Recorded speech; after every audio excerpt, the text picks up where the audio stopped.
Good morning! I had... What I feel like you could see my lip from like a hot air balloon. Oh. I was about to say good morning and look. What is that? It's eyeliner. Oh my gosh. Fake eyelashes are like invading my eyeball territory.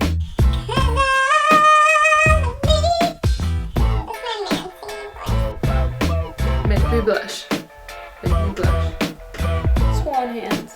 It's like a heart. It looks like they are my hands. It's so weird.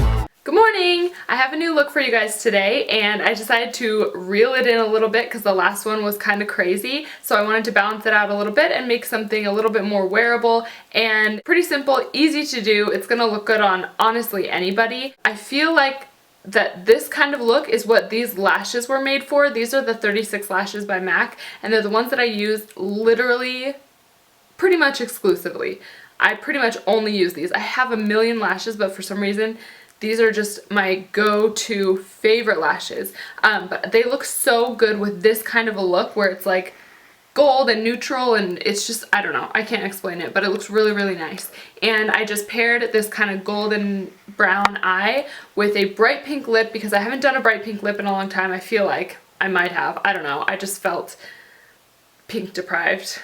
I also wanted to use my Lime Crime lipstick. This one is called Centrfuchsia, and it is just a bright fuchsia-y pink. The formula is so nice. It just looks really velvety on, and it goes on so smoothly, and you really don't have to go over it very many times because it just kind of like glides onto your lips, and it's amazing. Oh, and you'll notice I did not use my Anastasia contour kit this time, and I still love it. I'm just like anxious that I'm going to use it up, or like use one thing up and then the other ones are going to be full, and then I won't be able to replace that one, and then I'm going to have anxiety and it's going to be a problem. So I'm kind of cooling it on that front, and I'm using a couple other things that I had before, and that's just my makeup neurosis. Tell me if you can identify with that, because I think I'm the only crazy one.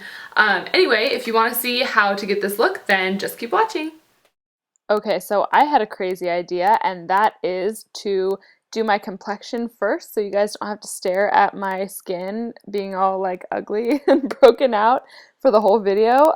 So yeah, we're getting this out of the way first so you have something a little bit nicer to look at. So I'm just going in with my Kat Von D Lock-It Tattoo Concealer and my Beauty Blender, and now I am moving on to my foundation. This is the Makeup Forever Matte Velvet Plus foundation as usual. I am just so in love with this foundation. I don't know if I'll ever stop using it, and it's kind of cool because the bottle is the same size as most foundations. It's an ounce, I believe, but it's only $36, which for a Sephora like high-end foundation, that's really, really not bad. So I'm not sure why it's less expensive, but I'm not going to complain about it. Just using that with my Beauty Blender all over my face. And after that, I'm going to move on to my under eyes. I'm going to use my MAC Pro Longwear Concealer as usual. This is NW20 or 25. Why can I never remember the shade? I'll put it down below, of course. And I'm going to just pat that in with my finger and finish it off with the Beauty Blender to make everything look super, super seamless and airbrushed.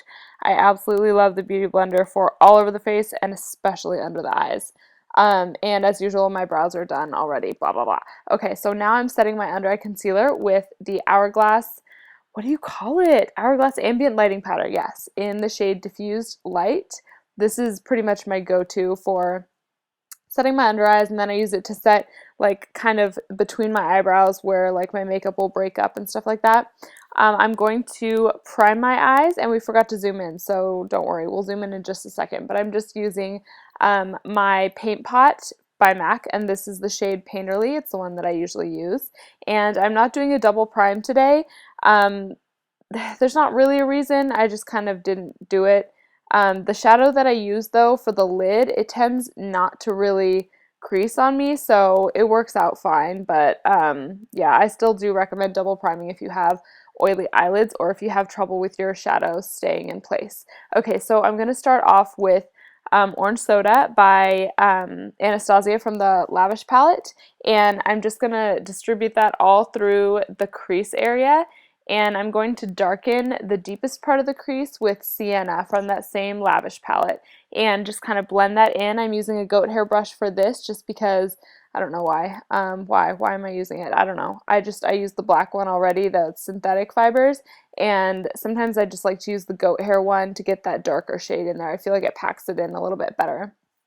I am now using this shade. This is the one I was talking about by Urban Decay that doesn't really crease very much, for me at least. This is called Half Baked, and it is from their Naked One palette, and I love this gold. It's beautiful. If you kind of smooth it like I'm doing and kind of like almost rub it while you're applying it, it gets a little bit more shiny, and it's really, really, really nice. The pigment is just gorgeous, and it reflects the light so beautifully, especially with these kind of orangey tones in the crease. So that is the shadow done pretty much on the upper lid at least, and I decided to go ahead and do my winged liner on camera, which I haven't done very many times because it does take a bit of time, but I just thought I'd show just kind of how I do it in case anybody's wondering. So I do use a MAC 208 brush, and it's an eyeliner brush, and it's angled. It's a little bit smaller than the 263, which I find is better for eyebrows. But this one is, it's nice and precise, and it's a lot easier to work with. So you can see that I kind of started in the center of my lid, went to the inner corner and connected it to the center, and then I went to the outer corner and did the wing. Honestly, this just comes with practice and trial and error. Find what's best for you and what's easiest for you. You know, the point of people giving you their tips is just to give you ideas, but it doesn't, you know, it's not to say that one way is better than the other. It just depends on what you feel comfortable with and what you have practiced. So I did my waterline as well with the same gel liner. That was the Maybelline Eye Studio black gel liner, and now I'm taking this little smudgy brush and just kind of going underneath my lash line with the shade 162, I believe it is. Yeah, 162 by Makeup Forever. You guys have seen me use this a million times. I love this eyeshadow shade, and I work it into my look almost any time that I possibly can because it's gorgeous. And it's kind of got a red tone in it. It's like a reddish brown, and I have green eyes, so it really complements my eye color well and makes them stand out a little bit more, which I do like. I'm now going to go with Carefree, which is a Pro Longwear eyeshadow by MAC, and I'm just going to highlight my brow bone and the inner corner with that shade. You can see kind of the gold tones that are coming out, and you can see how they work with my green eyes as well. I love golds because they will actually complement any eye color that could ever exist. They look amazing on any eye color, so try it out. And then I'm just going to mascara my bottom lashes and then my top, and I'm using Too Faced, and I'll put it down below. And especially if you have bottom lashes that are super long like mine are almost as long as my top lashes, you definitely want to make sure that you have something on those bottom lashes. And you can see I kind of messed up a little bit and got it in my inner corner, and what you really want to do is resist touching that until it dries just a little bit. So finish doing the rest of your eye like I'm doing here, and then you'll take a Q-tip, and you'll see in just a second, you want to kind of go at it at an angle like that and just kind of like flick it away kind of. So once it's dry a little bit, it'll be a lot easier to do that. So that is the eye finished, and I've got my 36 lashes on by MAC, and yeah, that is it. So we're going to move on to contour, highlight, and blush. So for contour, as I told you already, I'm not using the Anastasia palette today, so I'm going to use my Makeup Forever Matte Bronze, and this is the shade 20. It's similar to Java, I believe it is, that's in the Anastasia contour kit. And I'm just going to take that all the way around my cheekbone and up my temples and onto my forehead as well, the usual contour areas. And I'm using my NARS Ita brush, and I'm then going to blend it with a Sigma brush just to kind of soften everything so it's not super harsh and crazy bold. So that's what I'm doing right now. I find that this brush is really good for this exact purpose. Some people use it for blush, and sometimes I do too, but I love using it for this. I'm now going to go in with my blush. I'm using Warm Soul by MAC, and I love this blush. It really goes with just about any look you could ever want to wear. So I'm going to just work that in with my Sigma brush. I think almost all my brushes are Sigma except for that one 208 that I used. I just find them to be better. Okay, and then the next thing I am super excited about, and I used this in my last tutorial, which I'll link down below if you want to see, but this is Silver Dusk by MAC, and it's a loose highlighting powder, and it is absolutely gorgeous. It's a really cool toned highlighter. I believe they had a golden one as well that was warmer, but I tend to go for the cooler shades, and I'm just putting that in all the highlight areas, and it is stinking beautiful. Okay, now I'm going to just conceal my lip line as usual. I'm using my Kat Von D liquid concealer, and I've said it before, and I don't really love to use the liquid concealer for this, but it's kind of what I had near me, and so I went for it. It just takes a little bit more work to kind of work it into your skin.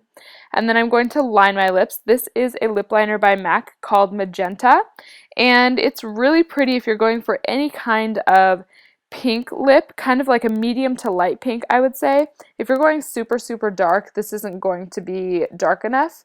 But for anything kind of medium pink, it looks really, really nice. I think it's a beautiful pink, actually. So just lining away.